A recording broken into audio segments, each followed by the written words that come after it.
Well, you'll simply have to let her try and hope it is attached firmly enough to survive. Outside the coach, the landscape began to change. Gentle hills transformed into flat, monotonous country. After a while, it began to be dotted with a cottage here and there.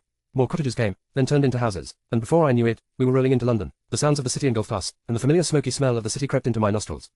Soon enough, the carriage was rolling down a familiar street, a very familiar street. Taken aback, I stared out of the windows at the neat, middle-class brick houses. Wasn't this? Yes, it was, the street where my aunt and uncle lived, the street where I had lived, too, ever since my parents had died. What are we doing here? I blurted out.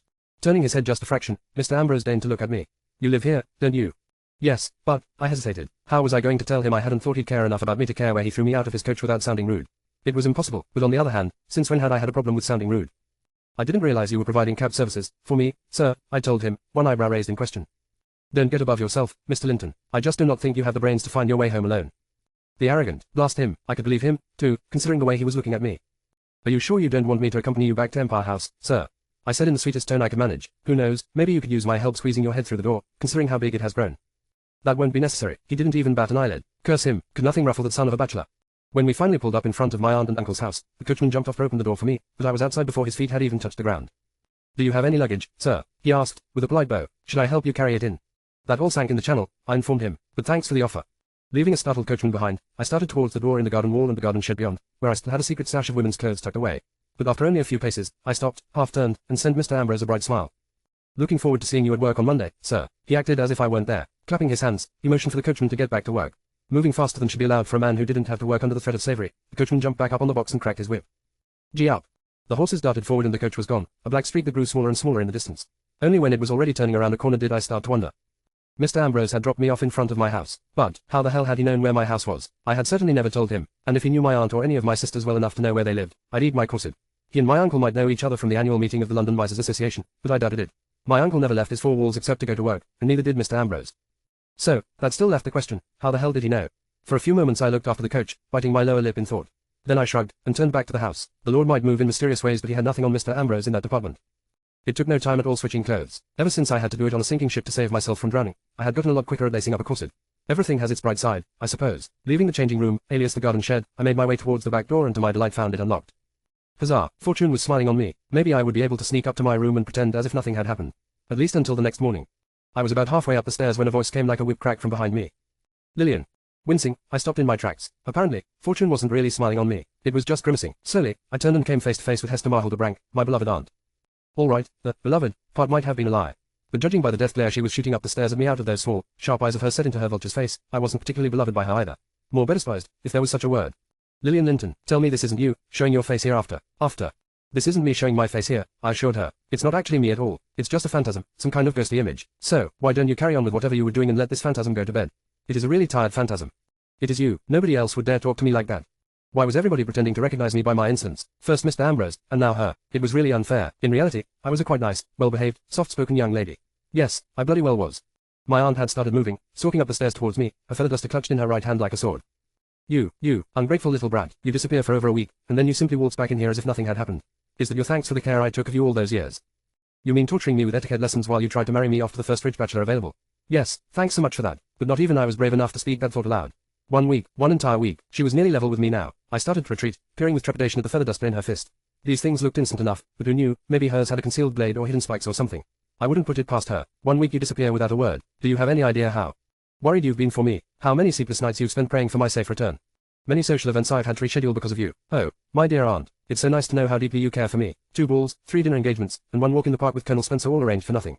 He's gone to India now, and he's such an old fool he might actually have taken you. Isn't it wonderful to have such loving relatives? They always give you such a warm welcome home. Reaching the end of the stairs, she pointed the feather duster as if she meant to skewer me with it. I took a few more steps back. Such a pity, I said, meekly lowering my head. I would really have liked to meet Colonel Spencer, preferably with a large mallet in hand and no witnesses. Oh, you would have, would you? My aunt's eyes sparked. To think I might have had you out of the house by now, properly married and taken care of. And now you're back, costing me even more housekeeping money. I'm really sorry, truly, I am. A very, very large mallet. My back hit the door at the end of the corridor, and I was forced to stop. Moments later, a feather duster poked into my ribs. To my relief, there were no hidden spikes or blades. Sorry, that's not good enough, girl. I'll do the dishes for a week, aunt, I promised. Not good enough. I bit my lip. What could be a worse punishment than doing chores? I'll go out every day to meet as many young men as possible. I'll attend every ball, every feast, everything there is. I'll practically throw myself at every young man I come across. Still not good enough by half. You, young lady, are in need of a thorough dressing down. My eyebrows shot up. Wasn't she already taking care of that? And most thoroughly to boot. Not by me, she told me as if she had read my thoughts. Her voice had a coldness that almost rivaled that of Mr. Ambrose. Turn around, girl. Reluctantly, I did as she said, and for the first time realized where my backward steps had led me, upstairs, at the very end of the corridor in the forbidden zone. I stood right before the door that led to the domain of the dread Lord of Misedom, the gates to the lands of death and desolation and spank bottoms for little 5-year-old girls who had been so brazen as to peek inside. I stood in front of my Uncle Bufford's study.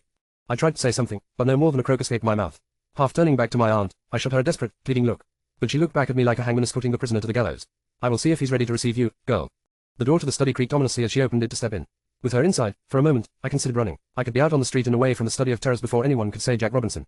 But, where would I go? I had no money to rent a place. I still hadn't received my first paycheck. That happy event was still a few days in the future, and the thought that Mr. Ambrose might give me in advance was too laughable to think about. And even if I'd had money, I was still a minor. They could call me home whenever they wished. Girl. I jumped. Without my noticing, my aunt had come out of the room again and was holding the door open for me. He's ready to receive you. Go in. Too late to run now. Aunt, couldn't you? Go, now. Taking a deep breath, I straightened. There was no escape. I had to get a grip and bite the bullet, like any brave soldier faced by inevitable death and dismemberment. Raising my chin in defiance of the enemy, I stepped into the study. A study in Golden. At first, I couldn't see anything at all. Apparently, a love of money wasn't the only thing Uncle Bufford and Mr. Ambrose had in common. A penchant for muted lighting was also on the list. Probably they thought it was wasteful, letting all that light into a room without enough eyes present to properly utilize it.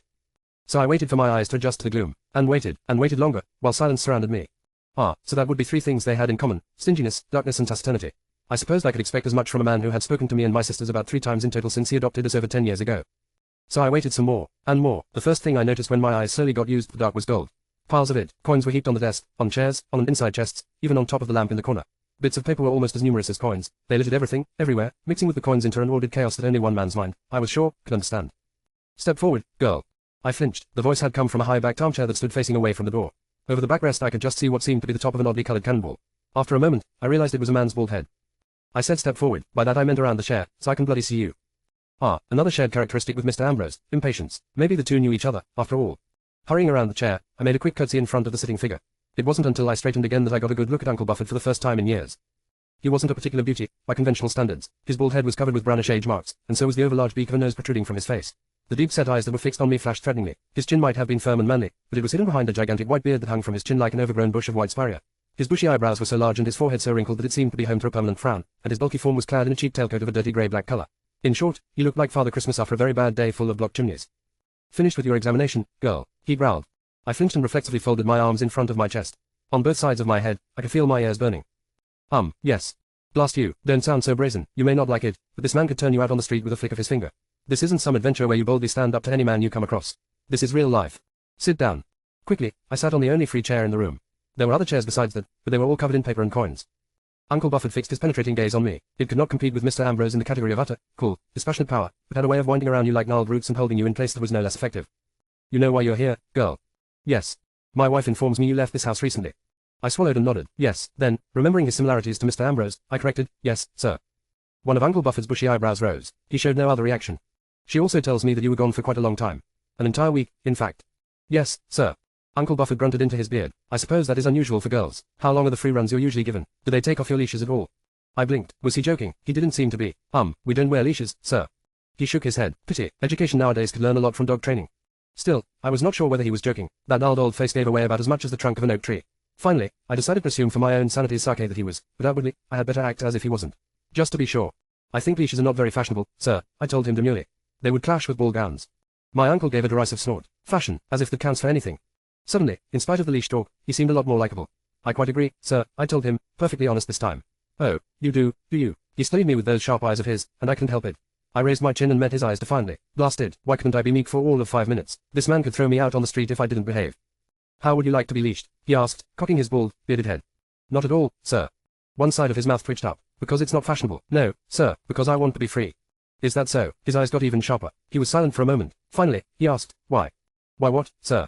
Don't play dumb with me, girl. Why did you run away? I swallowed. I cannot tell you, sir. But it was important. His bushy eyebrows rose again. You cannot tell me. Yes. Cannot. All not. Both. Was it a man? I nearly choked. No, it wasn't. It most definitely wasn't. His gaze wandered over my face for a moment. No, I didn't think so. So, what was it, then? I cannot tell you, sir. I'm sorry. His eyes narrowed. If this is all some sort of tantrum, a ploy to get me to give you more pocket money, you can forget it. I took you in for my sister Sake, God rest her soul, but I will not indulge your female extravagances. Female extravagances? My eyes blazed. No, I told him flatly. It is not a ploy to get you to raise my allowance. In fact, since I'm already here, I want to use the opportunity to tell you that you can reduce it, if you want to. This time both of his eyebrows shot so high up, it nearly looked as if the bald top of his head had suddenly grown hair again. Reduce it. Or forget about it altogether. I made a dismissive gesture. From next week onward, I won't need it anymore. If he had been giving me searching looks before, it was nothing compared to how his eyes probed me now. There wasn't just determination in those eyes now. This time, there was genuine interest. You know, girl, my whole life I've had to deal with people badgering me to give them my money. But I believe you're the first one to ask to receive less of it than they're already getting. I'm unique. I gave him my brightest smile. Like a snowflake. That corner of his mouth twitched again. I think you're a little too fiery for a snowflake. Then, suddenly, his mouth flattened into a grim line, and similar lines spread across his forehead. But we still haven't discussed the matter of you running away and more specifically, how you are to be punished. Blast, and there I thought I would get off easily. As inconspicuously as possible, I looked around the room for carpet beaters and horsewhips. True, I hadn't seen or heard from Uncle Buffett in 10 years, but I had heard stories. Your punishment, he proclaimed, his face sterner than ever, is to have your allowance cut. Not another penny you'll get out of me for dresses, or jewelry, or whatever frivolous things you girls buy nowadays, do you hear me? Not another penny. Maybe I was mistaken. I mean, this was a terrible uncle after all, the figure that had haunted mine and my sister's nightmares as little children, but I could have sworn he gave me a small smile. I hope this terribly harsh punishment will be a lesson to you. I shot up from my seat and almost saluted. Instead, I gave a hurried curtsy. Yes, sir, it definitely will, sir. Good, now off with you, and don't bother me again unless the house burns down. I'm a busy man. Yes, sir, just as you say, sir.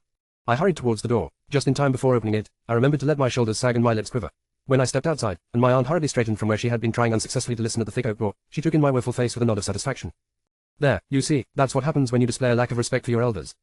I nodded, meekly. Yes, aunt, I'll remember, aunt. What did he say to you? He said, making my lower lip tremble expressively. I trailed off into a sob-like noise. Now that was good acting. My aunt gave another satisfied nod. There, I told you that you would regret what you did. Now, off to your room with you, and stay there until I call you. Yes, aunt, as you wish, aunt. Hurrying off down the corridor, I managed to disguise my giggle as another sob. That must have been the best punishment ever. Reaching the door to my room, I pushed it open and sauntered in. The room was just as I remembered it except for one thing. My little sister Ella, the only one of my 5 sisters with whom I really got along and who by God's good grace happened to be my roommate, was lying on my bed, crying her eyes out. My eyebrows rose. Even for Ella, who could be a bit sentimental and romantic sometimes, this was going rather far. Usually, she lay on her own bed, and went without the crying. In fact, at this hour of the day, she mostly didn't lie in bed at all, but was in the garden, conducting a supposedly secret and insufferably sappy romance with the neighbor's son. It was only then that I noticed she was holding something. Curious, I stepped closer. Oh, Lil, Ella said, or to be precise, she didn't say it. She wailed it. Rather a curious way to say hello, but, shrugging, I opened my mouth to respond with an, oh, Ella, when I noticed what the thing she was holding was, a picture of me. Oh, my dear sister. Covering her eyes with one hand, Ella let her forehead slump forward onto the picture frame. Oh, my dearest Lil. I closed my mouth. A picture? Where the heck did she get a picture of me? Had I ever sat down to have my portrait taken? Not since mother and father had died, surely. Uncle Buffett wouldn't waste a penny on something like that. Oh, Lil, where can you be? I opened my mouth to say, right behind you, but Ella continued before I could get a word out. She seemed to be doing the dialogue fine without my help, staying with relatives. No, we would have heard something by now. It has to be something else. Something sinister. Could it be? That man she mentioned. He has abducted her and is having his wicked way with her. My mouth was already open, but that didn't prevent my chin from dropping down farther. Images flashed past my inner eye, images of Richard Ambrose having his wicked way with me, whatever that meant exactly. They were highly illicit images not suitable for a young lady at all. Or someone has abducted her, to demand ransom. My eyebrows shot up. Demand ransom, from Uncle Buffett. Well, if something like that ever happened, the kidnappers would have another thing coming. But I had to admire Ella's imagination, at least. Or she's been killed by a serial killer. Oh, Lil, no, please come back alive and well. I felt this was the right time to announce my presence. Of course, I told her, striding forward and patting her on the shoulder. Always happy to oblige. Ella stiffened. Then, very slowly, she turned around to look at me. I smiled at her. Hello, little sister, how have you been? Ella screamed. It was a high-pitched scream, almost worthy of a prima donna. Then the picture of yours truly slipped out of her fingers, and she fainted, falling back onto my bed. The bed I had been planning to use within the not-too-distant future. I heaved a sigh. Really, did nobody in this house know how to give you a proper welcome home? Apparently, my aunt did. Only, she had her own ideas of what constituted a proper welcome home. It seemed that about 2 minutes after she had found out I was back, she had hurried over to Mrs. Fields, the wife of a rich merchant who often did business with Uncle Buffett, and told her some tale of how I had returned home after a long journey abroad. It only took a little skillful prodding to make Mrs. Fields suggest, why, we should give a ball to welcome her back home. My aunt reluctantly let herself be persuaded, and before you could say Jack Robinson, the invitations for a surprise ball the very next night had been sent out. A ball, in my honor. Torture like that should be prohibited by law. Don't you dare try to worm your way out of this, my aunt hissed into my ear as she tightened the straps of my corset, caging me in as if she were putting full-body manacles on me. You promised. I know, I wheezed. That in itself wouldn't have stopped me. I was really talented at breaking promises I had never meant to keep. But my aunt watched me with the eyes of a hawk and the determination of a starved hyena. If I managed to disappear, it would be a miracle. You will go to this ball, and you will spend your evening smiling and dancing if I have to drag you to it. Yes, aunt. The coach is outside. You get into it right now, and don't stir from your seat unless I tell you to. Yes, aunt. That goes for you, too, my aunt snapped at Ella, who was helping to tie Elspeth's laces. I want all of you out there in 5 minutes. It took a great deal of effort to arrange a ball at such short notice, and I won't have you being late. She rushed out, and I managed, in spite of my suffocatingly tight corset, to bend far enough down to pick up my dress from the bed. Here, let me help you with that. Slender white hands took the dress out of my rounda, tan ones and slipped it over my head. When my head came free of the linen, I saw Ella, smiling a smile at me that was full of sisterly affection. So, my little sister had finally forgiven me. I was so worried. and decided that, I thought you were dead. She no longer needed to pelt me with recriminations. You could have given me some warning at least, every single minute of the day, had she. I did a quick calculation in my head. It had taken her 9 full hours to forgive me. For her angelic nature, that was the equivalent of a year-long, festering grudge. You're talking to me again, I see. Ella's cheeks turned red. The look I had given her wasn't really that reproving, but Ella blushed at any and every opportunity she got. I never stopped talking to you. Talking to me without trying to bite my head off, I mean. Ella's blush deepened, and she mumbled something about not knowing what I could possibly mean. With a wink and a sigh, I took her by the arm. We'd better go. If we aren't in the coach soon, Aunt Brank will have our heads on spikes. The coach ride to the ballroom Mrs. Fields had rented for the night was quiet and uncomfortable.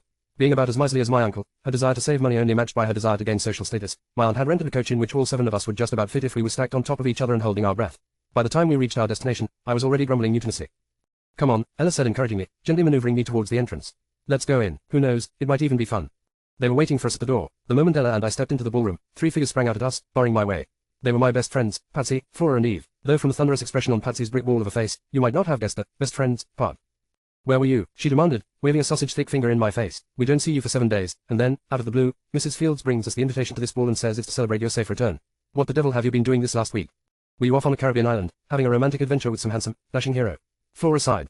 For a moment I was tempted to say, no, the island was on the French coast, actually, then I remembered that as much as I might want to, I couldn't tell them anything about what had happened. Besides, even if I did have adventures, they were most certainly not romantic, and Mr. Ambrose was neither handsome nor heroic. Not in the least, the blasted, beautiful son of a bachelor. Tell us right now, Patsy growled, or I'll go through the ballroom telling every single gentleman here what a wonderful dancing partner and charming young lady you are. You wouldn't. Try me. I met Ella's eyes. Yes, I see what you mean, I told her, my voice dripping with sarcasm. This will be very great fun indeed. Patsy was true to her threats. 2 hours later, I had danced with more men than I cared to remember, and my feet felt about ready to fall off. Plus, I was aching all over from the tightly laced corset. I should never have let my aunt lace me up. My only consolation was that all the men I had danced with were surely nursing their wounded feet right now, suffering just as much pain as yours truly. I had made good use of the heels on my shoes in an honest attempt to produce a ballroom full of foot puree. But that didn't stop new men from pestering me with invitations to dance. Finally, I found a hidden spot behind some full-length window curtains. As long as the bulge in the curtains, caused by my rather generous derriere, didn't betray my presence, no passing gentleman suffering from sudden bouts of dancing mania could find me here. Taking a deep breath, I leaned against the wall. Finally, I muttered, safe. The words had hardly left my mouth when the curtain on the other side of the window jerked aside, revealing a man who had been hiding there, just like me, gazing out into the night. He stood there, staring at me. I stared back, in startled recognition. Miss Linton, is that you? Oh, gentle lady, spare my feet. Captain Carter. I blinked up at the tall man with the mane of mahogany hair and perky little speck of a beard on his strong, otherwise clean-shaven chin. Is that really you? In the flesh. He swept me a bow just as snappy as the one I remembered from our first meeting. And blood and bones and earwax and other disgusting things I'd rather not mention, in fact. I see you haven't become much more sensible since our last encounter, I commented, a corner of my mouth involuntarily twitching. And you're not much more ladylike. Isn't it wonderful how old friends never seem to change? Old friends, we only met once before. And you didn't try to strangle me, Miss Linton. That makes you an old friend in my book. The corner of my mouth twitched again. Captain James Carter was one of the few men whose company I could tolerate, maybe because most of the time, he didn't behave like a man, but like a naughty poltergeist trapped in the body of a British Army captain. I heard this ball was being given as a sort of welcome home to a Miss Linton. He cocked his head. Is that you, or one of your sisters? Me, actually. Ah, so you've been on holiday. Tell all, which sunny shore has been graced by the radiance of your presence and your exquisite feminine essence. Oh, shut up, I mumbled, my ears glowing. I can't help it. Theatrically, he placed a hand on his chest. In my chest, there beats a poet's heart, and my food is digested by a poet's stomach, and my drinking is dealt with by a poet's liver. So, where have you been? France. What, why the heck did you just tell him the truth? La France, he sighed. Did they try to feed you frogs and snails? No, they shot at me. The famed hospitality of the French. He smiled at me, obviously not taking me seriously. Thank God. So, you're back now. Are you here with your aunt and sisters? Yes, they're all here, dancing somewhere. And you, did you come alone or? I froze. A possibility had just occurred to me. Blimey, you didn't come here with your friend, Sir Philip, did you? With Flip? No, why? Why, you ask why? Did you perhaps forget that he happened to fall madly in love with my sister Ella? A love which she, I might add, did not return in the least.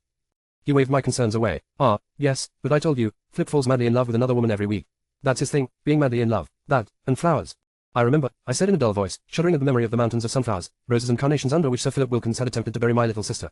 He was a nice enough fellow, really, and quite harmless, but not the kind of person you wanted to fall in love with you or your little sister. I swear, Captain Carter proclaimed, placing one hand on his poet's heart again, that Flip is not with me here tonight. And besides, he is currently madly in love with a Miss Eugenia Ficklestone from Western Derbyshire. He is probably bombarding her with bouquets as we speak, so you see, your sister is perfectly safe. Thank the Lord. I hugged the curtain to me in relief. Not that I've got anything against your friend, mind, but you can't think of marriage and him in the same sentence without wanting to puke. I quite understand. I wouldn't like to marry him either. My elbow found his ribs and dug in. You, why do you have to make a joke of everything? Because life's much more fun that way, he gasped, clutching his midriff. You have admirably sharp elbows, Miss Linton. Have you ever thought of a life as a professional tavern brawler? I harumphed. You find the most curious things about women worthy of admiration. He shrugged. Any woman can have a pretty face, but with sharp elbows, you have to know how to use them. That takes talent. You are a dangerous young lady. Lillian, I suddenly heard a sharp voice from beyond the curtain. Lillian, where are you? Speaking of dangerous women, I whispered, here's one coming. Be warned, hold on to your bachelordom with both hands. What? He blinked at me in surprise, but before I could elaborate, the curtain was ripped aside and there stood my aunt, thunder and death written all over her face. Lillian Linton, where have you been? I've been looking all over for you. There are several young men who want to ask you to dance, and... It was only then that she spotted Captain Carter. Captain Carter, who, I now realized, had been standing in a secluded spot behind the curtains, rather close to my sweet little self. My aunt took in all 6 feet of his manliness, resplendent in his deep red dress uniform. The scowl was shoved off her face, and a smile sprang in its place. Captain Carter, how nice to see you. I didn't know Mrs. Fields was going to invite you to this little festivity of ours. It is my pleasure to see you again, madam. James Carter bowed, deeply. He could be perfectly well-mannered when he wanted to. He just didn't want to very often. I was just having a nice chat with your lovely niece. He winked. You understand. My elbow found his ribs again, but this time, the captain didn't even wince.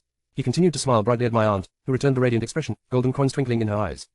Of course I do. So you two know each other quite well, do you? Sometimes, he sighed, it feels as if I have known her all my life.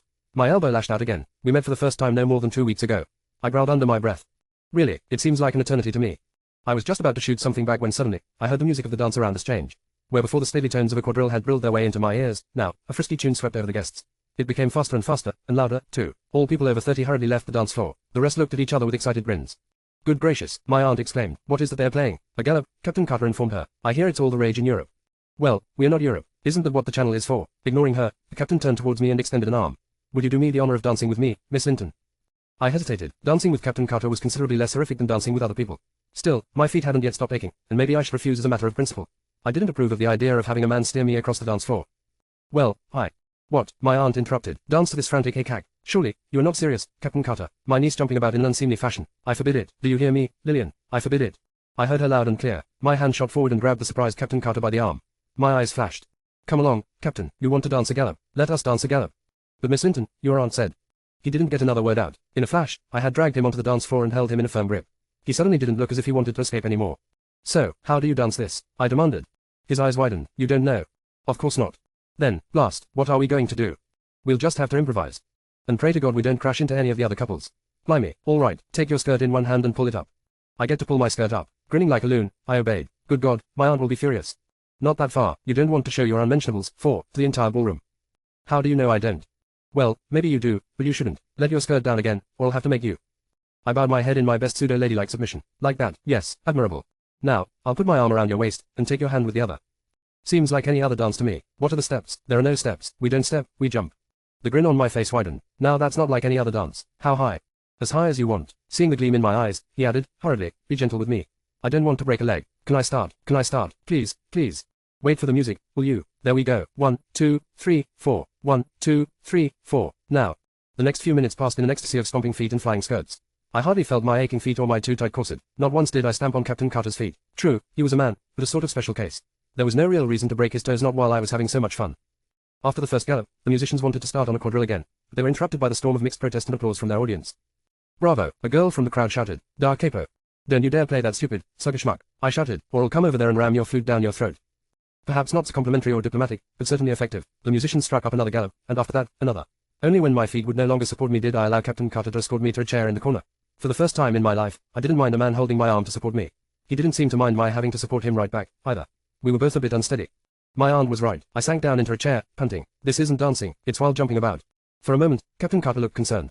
A broad grin spread over my face. Very wild jumping about. I must say, I rather enjoyed it. His answering grin was brilliant. So, may I expect that you will do some more jumping about with me later tonight, Miss Linton? With you, I'd even make cartwheels and jump about on one leg. Ha, I doubt ballroom dancers will develop so far as to include either of those. Though it is a pity. His eyes, glinting with mirth, fastened on a particularly corpulent duchess dancing not far away. Cartwheels, that would certainly add considerable entertainment value to the average ball. It might be sufficient to draw away audiences from the music hall. 5. We should do this again not just tonight, but when the next ball comes along. I never before considered the possibility of actually having fun at a ball. I feel like a girl dying of thirst in the middle of the Sahara, in front of whom suddenly a hand appears with a glass of water and the voice says, want a sip, dear? Captain Carter grinned, but then he winced as if he had remembered something, and shook his head. I'm afraid I can't be your glass of water in the desert, Miss Linton. Oh, my face fell. I thought he had enjoyed our galloping just as much as I had, but maybe I had been mistaken. He seemed to read my thoughts on my face. It's not that I don't want to. I'd like nothing better. But, you see, I'm leaving London in a few days. And I'm not likely to return for some time. Really, leaving? Why? He hesitated. Is it a secret? I teased. Well, yes, it is actually. My lips are sealed. Well, actually they aren't, because I hate the taste of sealing wax, but you can tell me anyway. Blast you, he fought the grin, but it spread over his face anyway. I shouldn't even be thinking about telling you this. Why the heck am I? I waved my fan like I thought a proper lady would. Because I'm so irresistible. He studied my face for a moment. That must be it. So, why are you going? The fate of a soldier, I'm afraid. We're always going. Usually away from places where there are balls and pretty young ladies, and towards places where there are wars and people trying to stab you in the kidneys. Is that so? And are your kidneys still intact? Luckily, yes, but I don't know whether they still will be after this little adventure. His face became uncommonly serious. We've had reports of a series of vicious attacks on traders in one of the Eastern Protectorates. 6. There's pressure on the Admiralty and the Commander-in-Chief to get quick results. The Navy has already dispatched several vessels, and if they can't root the bandits out from the sea, we'll probably be sent in. My eyes gleamed. That sounds dangerous. He looked at me, one corner of his mouth twitching. And that just makes you want to come along, isn't it? Why on earth not? I demanded. Didn't you ever think about saying, oh, that sounds terribly dangerous? While clutching my arm in fear, staring deeply into my eyes, beseeching me to be careful and return to you in one piece. In answer to that, I stomped on his foot. Seeing as I had been restrained during the dance, I was entitled to give him at least one bruise. Ouch, he laughed. You're no proper young lady, you little beast. If I were a proper young lady I wouldn't have danced the gallop with you, I pointed out. True. Then, don't be proper, please. That won't be a problem. I rose to my feet and extended my hand to him. Since you'll be leaving soon, we have no time to waste. Would you do me the honor of dancing another gallop with me, Captain? I'm the one who is supposed to ask you. I grinned. Not a proper young lady, remember. He grinned back. Yes, I'd be delighted to dance with you. The rest of the evening passed in a whirl of flying skirts and disapproving glares from my aunt. And the best thing was, she couldn't even say anything. She had told me to spend my evening dancing and smiling, and there I was, dancing and smiling. The only thing was I wasn't pretending. When the evening finally came to an end, and people were rushing through the room, trying to say the goodbyes to everybody, I stayed beside the captain for a moment longer. When will you be leaving for your not-so-secret mission? He winced. Blast, I should never have told you. Out with it, or do you want an elbow in the ribs, or a smashed foot? Please, gentle lady, spare me. I'll probably be leaving the day after tomorrow, if the ship is ready by then. Instead of trampling on his foot, I gave his hand a squeeze. I'll miss you, I told him, and found to my surprise that I actually meant it. My arms reflexively crossed in front of my chest. You're one of the few men I don't actually despise. He swept a dramatic bow. Why, thank you, you really know how to compliment a gentleman, Miss Linton. May I say that I don't actually despise you, either? You may. Bending still a little farther forward, he took hold of my hand and, before I could rip it from his grasp, pressed a kiss on the back of it. Goodbye, Miss Linton, or should I say au revoir? My eyes narrowed. I prefer pip-pip, or cheerio. Pip-pip, it is, then, Miss Linton. He turned and walked away, and I, for some reason, stood there looking after him long after the crowd had swallowed him, remembering the feel of his arms around me. Asterisk tilde asterisk tilde asterisk asterisk tilde asterisk tilde asterisk. By Monday morning, I was no longer thinking about Captain Carter's arms or his feet or nose, for that matter. In fact, any thought of any man existing on this earth had been expunged from my brain, excepting the one representative of the species Homo masculus masculus lentus, 7, that I would have to confront in no more than an hour. It won't be long before you are begging to be sacked, and I'll be rid of you. His words echoed in my mind while I got up and dressed. They still echoed when I went downstairs for breakfast. They hadn't faded by the time I got up from the breakfast table. Where are you going? My aunt demanded, sharply. To the park, I lied. For a rendezvous. Her face brightened, with that nice young man, Captain Carter. Somehow, she had been able to compartmentalize the events of last night in a way that allowed her to be furious with me because I had displayed such an atrocious lack of ladylike behavior and spent the evening dancing frivolous dances, while she was simultaneously ecstatic about Captain Carter, although he had been the one to ask me to dance said dances. It was really amazing what levels of unjust nastiness an ambitious aunt could work herself up to if she put her mind to it. Yes, I lied. Lying was such a useful skill.